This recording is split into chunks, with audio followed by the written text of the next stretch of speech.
هل أنبئكم على من تنزل الشياطين تنزل على كل أفاك أثيم يلقون السمع وأكثرهم كاذبون والشعراء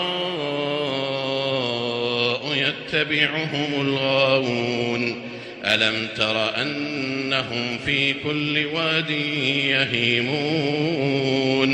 وأنهم يقولون ما لا يفعلون إلا الذين آمنوا وعملوا الصالحات وذكروا الله كثيرا وانتصروا من بعد ما ظلموا وسيعلم الذين ظلموا أي منقلب ينقلبون.